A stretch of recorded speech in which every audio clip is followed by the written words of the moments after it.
The first thing Kira noticed about the girl was that she was bleeding silver. Not metaphorically. Not some trick of the sodium streetlights that still buzzed and flickered along the old industrial canal road on the east side of Incheon. The girl was crouched behind a collapsed loading pallet at the edge of the water, and where her left hand pressed against her side, the fluid seeping between her fingers caught the light and threw it back wrong. Too bright, too uniform, like liquid mirror, like mercury that had somehow learned to move with the slow reluctance of something alive. Kira slowed her motorbike to a stop and cut the engine. She sat there for 3 full seconds. Long enough to think about riding on. She did not ride on. The girl looked maybe 16. Thin the way people are thin when they have gone many hours without sitting down. Her clothes were strange. Not unfashionable strange, but wrong strange. The fabric too matte, drinking in the light rather than reflecting it. The seams at angles that clothing seams did not go. Her hair was black like Kira's own. Her face, when she finally looked up, was built from recognizable components. Eyes, nose, mouth, the architecture of something that had studied the human face with great precision and reproduced it faithfully enough to pass. But the expression on it was not quite fear. It was something that sat just to one side of fear. Something more like recognition of a situation whose probable outcomes had all been calculated and found wanting. She said something Kira did not understand. Not a language Kira didn't speak. Something with a different structure entirely.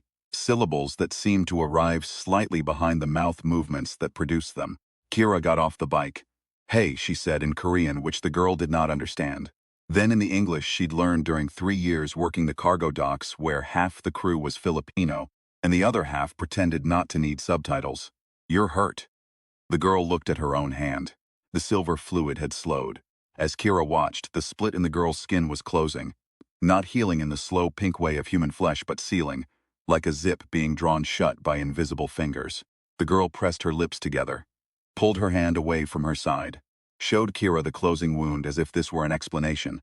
"Right," Kira said. She had met strange things before.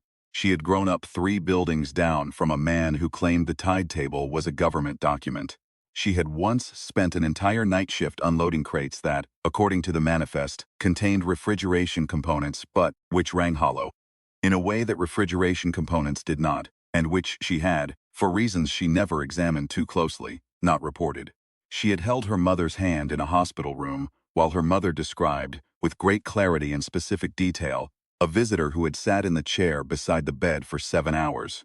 A visitor that the nurse's station had no record of, and that the corridor camera had not captured. What Kira had learned from all of this was that strange things were usually also scared things, and that scared things needed the same thing everyone needed, which was to not be alone in whatever was happening to them. She crouched down to the girl's level. "Can you walk?" The girl looked at her feet. Apparently decided this was a question she could answer with a demonstration. She stood, unsteady but upright. Kira was already calculating. Her apartment was 12 minutes away at legal speeds, 9 at the speed she actually drove. The girl could sit on the back. Kira would take the canal road, not the main avenue. It was a weeknight. The main avenue had a police checkpoint. "Okay," Kira said. "Come on, no bike. Over here, you know what she mimed riding. The girl watched this with an expression that suggested she understood the machine, but found the mime redundant. Fair enough. They made it to Kira's apartment without incident. Kira made instant ramen and green tea because that was what she had. The girl ate the ramen with careful, deliberate attention, as though cataloging each flavor. She drank the tea and then held the cup for a long time, without drinking from it again, just feeling the warmth. It was that gesture, the cup held for warmth rather than for drinking, that made Kira feel for the first time the specific weight of what she was looking at. Not an injured teenager, not a refugee, not any of the things Kira had been quietly assembling in her mind as explanations. Something far from home holding a cup because warmth was warmth, and the universe for all its strangeness was cold. Kira said, "My name is Kira Seo." The girl looked at her for a moment, then touched her own sternum and made a sound that Kira's auditory system simply declined to fully process. 3 syllables that seemed to occupy slightly more acoustic space than 3 syllables should. Kira filed them away, tried again on the exhale. "Sarah," she said. "I'm going to call you Sarah." The girl considered this, accepted it with a small nod that was entirely human. They did not sleep that night. Instead, they sat across Kira's small kitchen table, and began the long, improbable work of building a shared language from the limited materials available, which were Kira's Korean and English and fragmentary Tagalog. The girl's apparent ability to learn vocabulary with an efficiency that should have been impossible. Kira's phone, whose translation apps provided useful nouns and whose browser provided images when words failed, and a shared willingness to sit with confusion rather than run from it. By 3 a.m., Kira understood three things. First, Sarah was not from Earth. Kira had suspected this since the Silver Blood. She confirmed it by showing Sarah a map on her phone, first of Incheon, then of Korea, then pulling back to the globe, then further, to the system diagram of nearby stars she found with 3 minutes of searching. Sarah had watched these recede until Kira's thumb landed on a particular region of the image, and then Sarah had reached out and touched the screen, once, on a point that was not any star Kira knew the name of. Second, Sarah was hiding, from something, from someone. The word she kept returning to, her voice dropping each time she said it, was a sound that felt to Kira like the word for a king who had decided that being king was not enough. A sound with teeth in it. Third, whatever was looking for Sarah had not stopped looking. This third thing Kira understood at 3:17 a.m., when the building's fire alarm went off and every window in her apartments simultaneously cracked, not broke but cracked. Spiderweb simultaneously in the specific pattern that structural engineers called radial fracture propagation, and that Kira called. Something hit all my windows from outside at exactly the same moment. She grabbed Sarah's wrist. They went out the back, down the fire escape, into the alley. The thing in the alley was not human. It was close. That was what made it terrible. It had gotten the proportions right, the height, the limbs, the approximate distribution of weight and mass. But it wore its humanness, like a costume that had been sized for someone slightly different.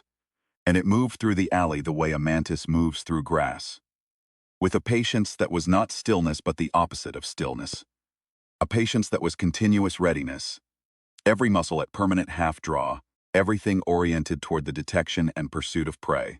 There were 3 of them. Kira saw this as her eyes adjusted. 1 at the alley mouth, 2 between her and the canal. They were wearing something like armor, matte black plates, over the same wrong fabric that Sarah wore, but heavier, more of it. And each of them held an object that was shaped like a tool without being obviously a weapon, until you noticed that they were each pointing their object at Sarah, with the specific directness of someone who has been told exactly what a thing is for. One of them spoke, not in Sarah's language, the same language but a different register, harder, clipped, military speech, the kind of speech that does not explain itself. Sarah pulled her wrist from Kira's grip and stepped forward. Kira grabbed her back. Sarah looked at her. The expression on Sarah's face said, "You don't need to do this. This is not your fight. You have been kind, and I will not ask for more." Kira's expression said, "Shut up." She had grown up watching her mother work double shifts at 2 jobs while simultaneously managing a building's maintenance requests in exchange for reduced rent. She had grown up watching her uncle referee street disputes in the neighborhood because he was the kind of man who couldn't drive past an argument without stopping. She had grown up in a city that had been burned twice in living memory and rebuilt itself, both times with a stubbornness that was not optimism so much as refusal. Refusal to concede the premise that it couldn't be done. Kira had 17 years of working the docks, most of them night shifts, all of them alone, and she had never once needed to be told that standing between someone and harm was the natural response to the situation. She pulled out her phone. Not a weapon, she knew it wasn't a weapon. But it had a flashlight function, and she had found, in the 3 years she'd spent arguing with cargo inspectors on dark piers at 2 in the morning, that a bright light aimed directly at a person's face was a powerful negotiating tool. She aimed the flashlight at the nearest one. It recoiled, not much, but it recoiled. That was interesting. Kira filed it away. They ran. The thing about running through a port city at 3 in the morning is that a port city at 3 in the morning has specific geography. It is not empty, it is patterned. It has rhythms. The shift changes at the container terminal, the security, patrol cycles, the clusters of dock workers at the 24-hour Po Jongnamasha, the patches of bright light and the longer stretches of dark, the locked gates and the unlocked ones, the cameras that work, and the ones that have been non-functional since before Kira got her first job there and will remain non-functional until the city replaces them, which it will not do soon. Kira knew this geography the way she knew her own hands. She ran them through it with the practiced efficiency of someone who had made every routing decision available over 17 years of night work. and had quietly archived each one. Through the container yard, where the stacked boxes formed corridors that camera coverage did not reach. Along the inner breakwater, where the security lighting had gaps. Across the maintenance shed roof, by way of the fire ladder that everyone who worked the dock knew about, and that the company had been meaning to lock for 6 years. The vetramen, that was the word Sarah had used. The word for the things pursuing her were fast. Faster than they had any right to be, given that their bodies appeared to be at least partially armored. But fast in a straight line the way birds are fast. Optimized for pursuit, not for navigation. In open space they were faster than Kira. In the labyrinthine geometry of a working port, she had 17 years on them. She lost 2 of them in the container yard. The third she lost at the maintenance shed, where she and Sarah went over the roof, and the Vetramon at the base of the ladder seemed to calculate the climb and find the angle wrong, the handholds insufficient, the physics inconsistent with its model of efficient pursuit. They dropped down on the far side and kept running, into the water, not elegantly, not by plan, by the specific accident of Kira misjudging the far edge of the pier in the dark, and the 2 of them going off it together in a tangle of arms and cold shock and black water closing over them both. Kira surfaced gasping, Sarah surfaced beside her, already scanning the pier edge above them. No vetramen. The water lapped against the pier pilings with the slow indifference of water that has been doing this since before anyone was alive to watch it. They treaded water in the dark for a moment. Okay, Kira said, breathless. Good, Sarah looked at her. Something in Sarah's face had shifted. The precise cataloging attention she'd been directing at the world, since Kira found her behind the pallet, was still there, but beneath it something else was visible now.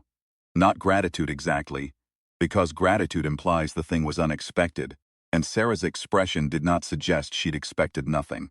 It suggested she had expected considerably less than this. There is a specific look that a person gets when they have revised their model of what is possible. Kira had seen it on the faces of new dock workers on their first night shift, when they realized that the dock at midnight was not the same dock they'd toured on the day shift, that it was louder and colder and more dangerous, and also, strangely, more real. When they realized that they could manage it, that the thing they thought would break them was in fact manageable. Sarah had that look. Revised upward, Kira swam to the ladder, climbed up, reached down and pulled Sarah after her. They made it to her neighbor Dongjin's apartment because Kira had a key. He was 63 and arthritic, and she had been accepting his spare key for 3 years in exchange for bringing his mail up when his knee was bad. She did not wake him. She dried off in his bathroom and borrowed 2 sets of his gym clothes, which were enormous on both of them, and left a note that said, "Borrowed your clothes, will explain, Kira."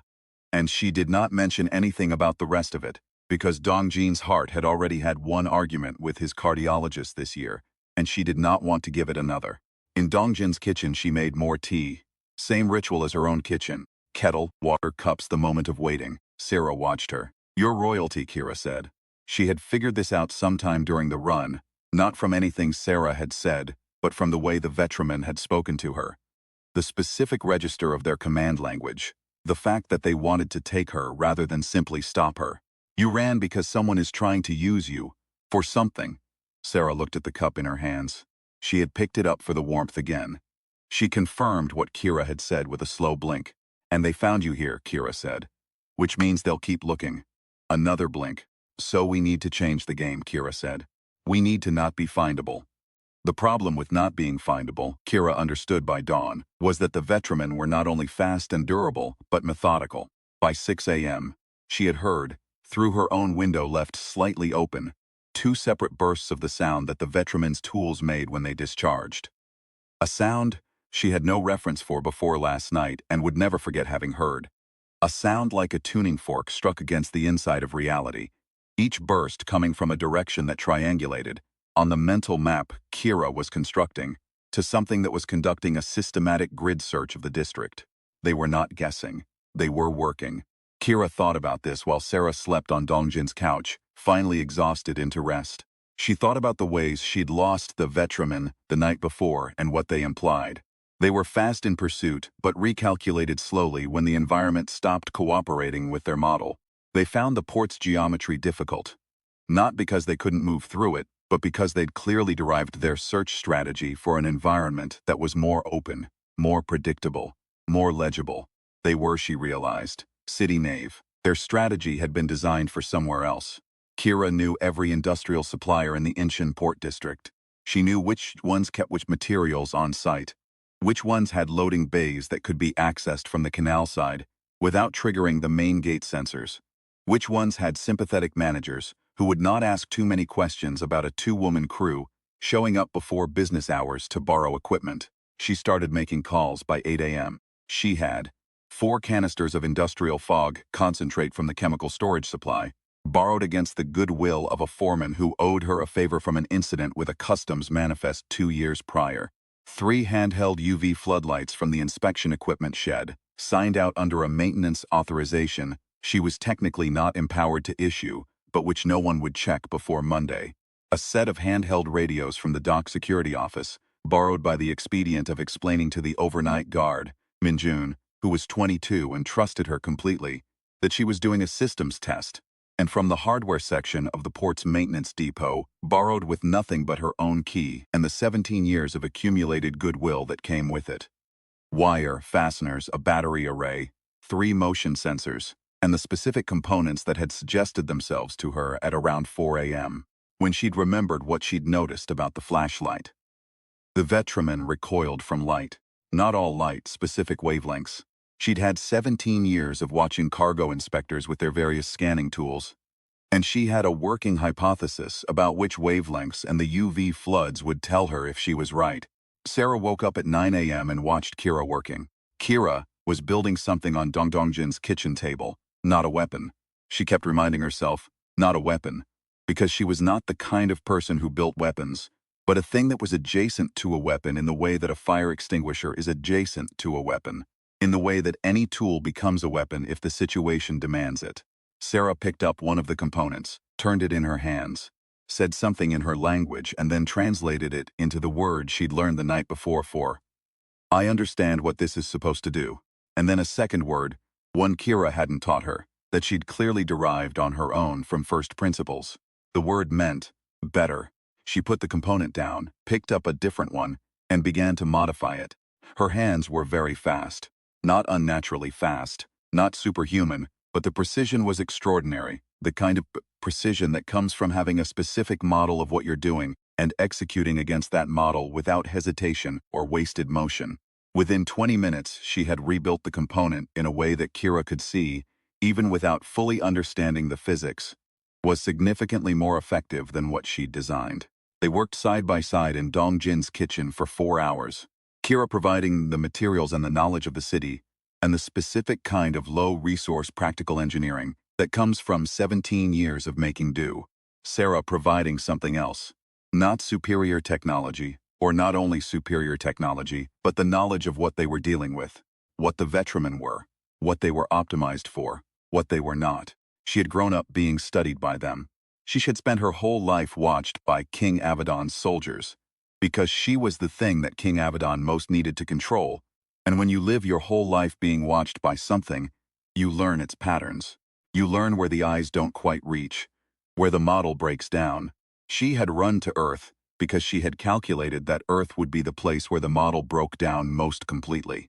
Because Earth was not in Avedon's strategic models at all. It was a backwater, a Category 4 world, a planet with no fleet, no defense grid, no interstellar communication.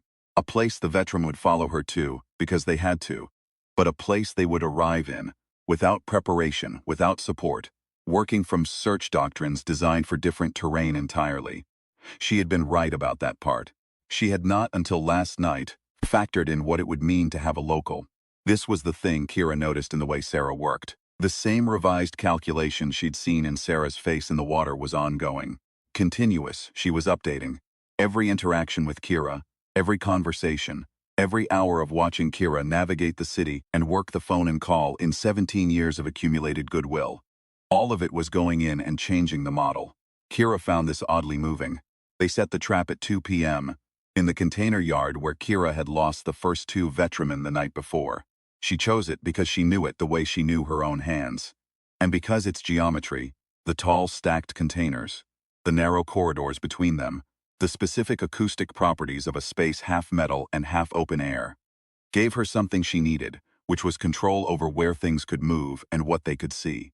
She deployed the fog first. Industrial concentration, not enough to choke but enough to reduce visibility to arm's reach. Then the UV floods, positioned at the corridor intersections, at the angles Sarah had calculated, powered by the battery array. Then the motion sensors wired to Kira's radio, so that she would know when the Vetramen entered the yard. Then she sent the signal, not a distress call, not a communication in any frequency the Vetramen would recognize. Something cruder. She called Min Jun on the official dock security radio and asked him to broadcast a standard safety alert on the emergency channel, at full power, across the entire district, for a routine drill. The Vetramen were conducting a grid search. A large, sudden radio emission from a fixed point would intersect with that grid. It would give them a node. They would come. She was right. They came. 3 of them. She counted by the motion sensor pings. 3 distinct entries, 15 seconds apart, moving in the coordinated pattern she'd noted the night before. 1 point, 2 flanking. They had regrouped after the canal. They had not given up. They moved into the container yard with the same mantis patience, fog swirling around their legs, heads moving in the sweep pattern of something that navigated primarily by senses Kira didn't have. She let them get to the center of the yard. She hit the UV floods. Even in the fog, the light was shattering. Not to Kira's eyes. She'd put on the welding goggles she'd borrowed from maintenance, but she could see by the sounds alone what it did to the Vetramen. The sound they made was not a scream. It was something that a scream would be if a scream had been designed by engineers rather than evolved by pain. High and precise and completely without the ragged, losing quality of a human cry. But it was distress. It was incontestable distress they scattered, which was what she needed them to do. Because she had not been thinking about the UV floods as her primary tool. She had been thinking about them as a way to separate the 3. She moved through the fog with the lights off. She'd memorized the layout well enough to navigate it blind, had done it once before during an actual blackout, and her memory of the geometry was specific enough to move at speed. She had the first Vetramen alone in Corridor 7 before it had recovered from the initial flash. And what she did then was not elegant and not painless, but it was effective. Fog concentrate direct in its faceplate, the motion sensor wired as a contact taser against its neck seam where the armor had a gap, and then the radio in her pocket set to broadcast a continuous signal at the specific frequency Sarah had identified as native Vetramen communication, modulated with the signal pattern that Sarah had told her meant, fall back, threat level critical, regroup at extraction point. A deception.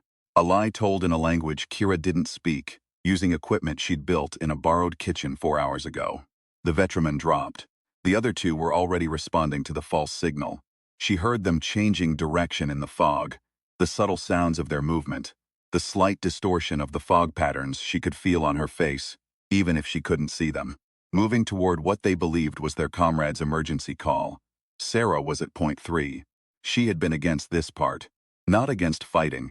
Kira had understood quickly that Sarah was not someone who was afraid of fighting, had understood it in the precise way Sarah had modified the equipment, in the cold clarity with which she'd mapped the container yard, in the total absence of hesitation when Kira had outlined the plan.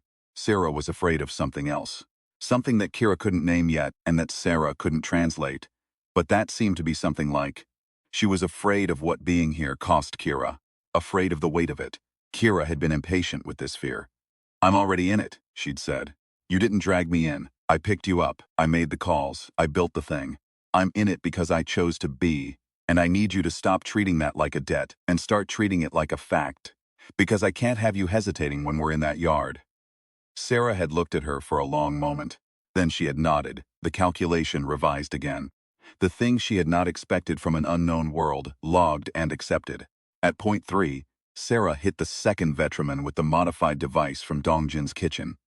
The component she had rebuilt, that Kira still didn't fully understand but that discharged in a frequency she'd called resonant. A frequency that the Vetramen's armor had not been designed to resist, because there was no equivalent emitter on any world Avedon's forces had yet encountered. It went down without a sound. The third one Kira lost. She spent 4 panicked minutes in the fog not knowing where it was, radio silent, unable to find it, the motion sensor pings going wrong, giving her locations that didn't resolve to anything when she moved toward them. She was in Corridor 12, breathing through her mouth to minimize the fog's effects on her sinuses, trying to reconstruct where the third one should be from the information she had, when it found her. It was faster than she'd expected. Or she was slower than she'd accounted for. The adrenaline had been narrowing her movement, making her careful when she should have been fluid. It had her by the arm before she heard it, the grip strong enough to stop the blood, and it lifted her. Not far, not dramatically, just enough to mean that her feet were off the ground and her leverage was gone. And it said something in its language that she didn't need Sarah to translate because the intention was clear in the physics. She still had the welding goggles. She still had the UV flood on its shoulder strap. She pressed it against the Vetramon's faceplate from an inch away and held the trigger down. It dropped her. She landed badly, wrist first, pain spiking up to the elbow. But she was down and it was recoiling, and she had the 3 seconds she needed to hit the radio. Sarah came through the fog. The Vetraman turned toward the sound. It was still recovering, the light sensitivity fading, reassembling its hunt focus. It was fast. It was readying itself, and then it stopped. Sarah had stopped walking 6 feet away. She was standing in the fog, straight-backed, and she was speaking. Not the combat register Kira had heard the Vetraman use. Not the halting shared vocabulary she and Kira had built in a kitchen. The original register. The register Kira had heard her use that first night, crouched behind the pallet, when she'd said something and it had seemed to occupy more acoustic space than it should. The voice of someone who had grown up being told what they were. The Vetraman went still. There was a long moment. Long enough for the fog to shift, for the distant sound of the port to reassert itself, for Kira's wrist to remind her specifically and insistently of its condition. Then the Vetraman lowered its tool. Not dropped it, lowered it deliberately to its side. Kira understood what she was watching, even though she didn't understand the words. She had seen it in union negotiations, in dock disputes, in the specific moment when a customs official who had been refusing to release a hold realized that the person across the desk had not only every piece of documentation, but also the patience, the accuracy, and the complete willingness to stand there until the situation resolved correctly. She had seen it in her mother, who had never in Kira's memory raised her voice in an argument because she had never needed to. There is a kind of authority that does not require force. That is not bluster or threat or demonstration of power.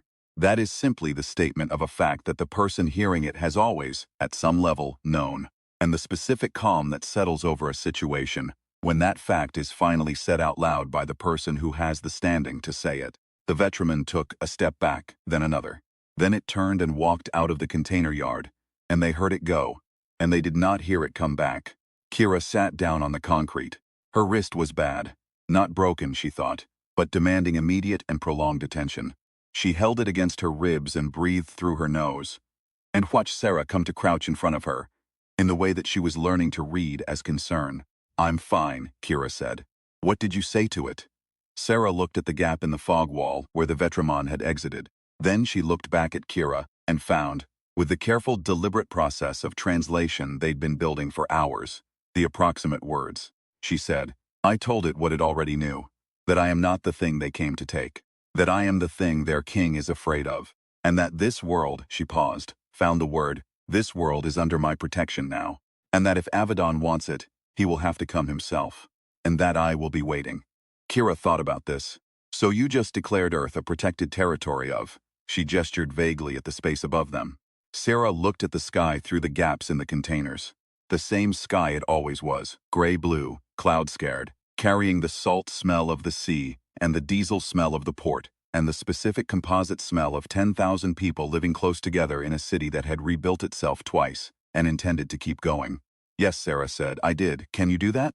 Do you have the standing for that?" Sarah turned the question over. "I did not," she said carefully, "before last night." Kira thought about that for a moment. Then she asked the question she'd been sitting with since dawn. "What changed?" Sarah looked at her directly. The precise cataloging attention which Kira was used to by now, and beneath it the thing she'd first seen in the water, the model, revised upward. Continuously revised. "You did not have to stop," Sarah said, "by the water. You could have kept going. I know. There was nothing that would have happened to you if you had kept going.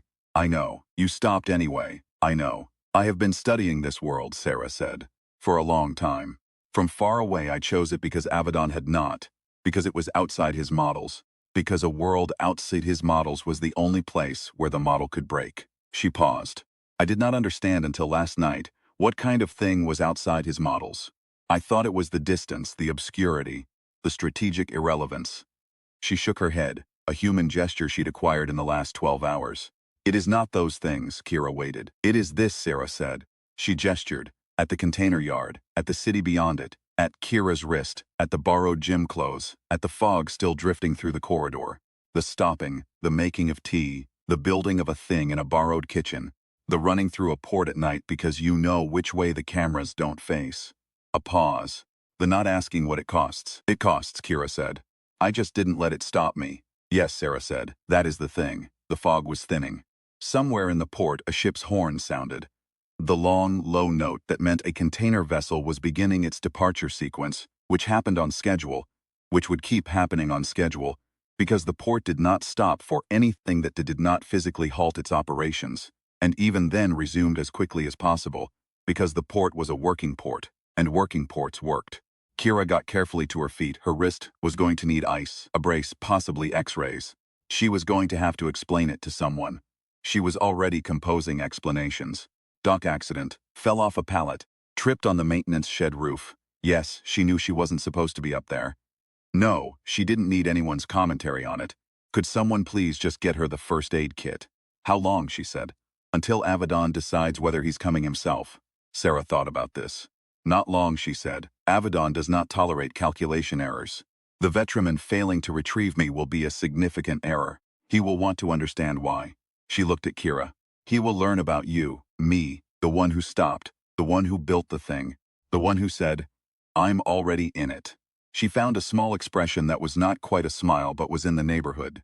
He will not have a model for you either. Kira thought about King Avedon. Somewhere beyond the sky she could see through the container gaps, learning that a cargo dock worker in Incheon had spent a night running his warriors through a port city and an afternoon building a trap in a borrowed kitchen and sitting down in a fog-filled container yard with a broken wrist and no particular plan beyond continuing to be in the situation until the situation resolved. She thought about what it would mean to be a king who had decided being a king was not enough.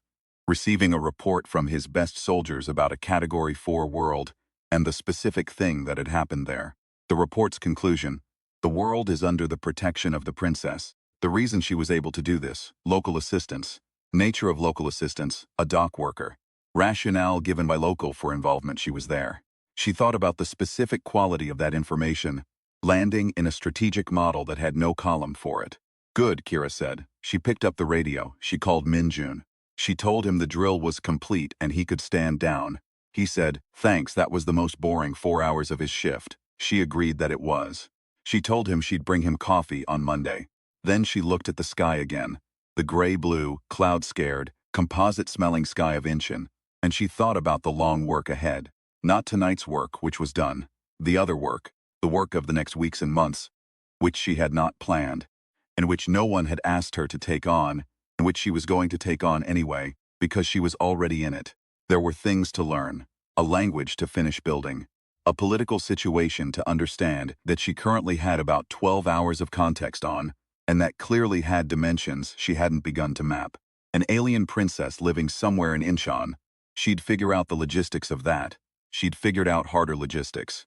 Who was now, apparently, the declared protector of Earth, which was a job that probably came with specific requirements that Kira was going to need to help her figure out, because Sarah was extremely capable and had a model of the universe that was vastly more complete than Kira's, but that had, until last night, contained no entry for what it looked like when someone stopped.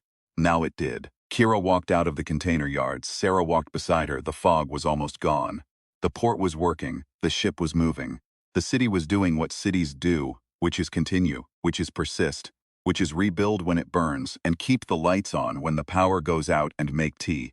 Because warmth is warmth and cold is cold, and there are some facts about the universe that hold regardless of how far you travel in it. Kira's wrist hurt. She was going to need to wrap it before she got back on the bike.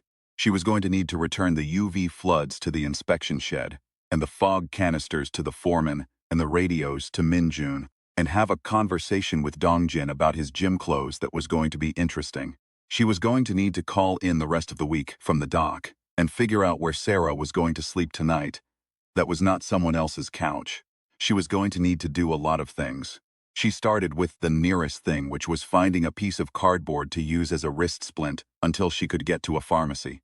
She found one behind a container, held in place with a strip of fog hose tubing, tied with the specific knot she'd learned in her second year on the docks, because the maritime environment was not gentle on packaging, and you needed to know how to secure things with what you had. Sarah watched her do it, then Sarah held the cardboard in place while Kira tied the knot one-handed. "Thank you," Kira said. "Yes," Sarah said. And then, with the careful deliberateness of someone using a word they have recently learned, and are still testing the weight of, "Thank you," they walked to where Kira had left the bike. The city was morning now. Properly morning, the commute beginning, the Pajang Matcha putting out their first round of orders, the convenience stores doing the coffee business they always did at shift change. Normal, loud, smelling of salt and diesel and food and people. Somewhere above it, in the strategic models of a king who had decided that being king was not enough, a report was arriving that had no column in the existing framework. That would require a new column. That would require, possibly, a reconsideration of the entire model. That reconsideration would take time. Time was what they had. Time was what Kira was good at. She was a dock worker, and dock work was the management of time and materials, and the goodwill of everyone you'd ever worked beside, deployed carefully and persistently toward getting things from one place to another without breaking them. She could work with time. She got on the bike. Sarah got on behind her. Kira kicked the engine, and it caught on the first try, which it didn't always. And she took that as a good sign, even though she knew it was just a motorcycle, and motorcycles did not traffic in omens. She pulled onto the canal road. The water was green-gray in the morning light, moving with the tide, carrying its small cargo of foam and reflection, and the occasional container that had gone over a railing somewhere upstream. The city opened around them. In a warehouse on the south end of the port district, 3 veteran were still. 2 were the result of last night's work, disabled in the fog by equipment made in a borrowed kitchen by 2 people who had known each other for less than 12 hours. One had walked out of the container yard and was waiting, as it had been instructed to wait. By the voice it had heard from its first day of service, the voice that it had always known would eventually say what it had said. For its king to come. King Avedon would come. Kira was certain of this. He was the kind of king who could not leave things alone. The kind who needed always to be confirmed in his model of the universe, to have reality agree with the version he had constructed of it. A report telling him that his model had failed on a backwater world, failed against a dock worker and a borrowed kitchen, would be intolerable.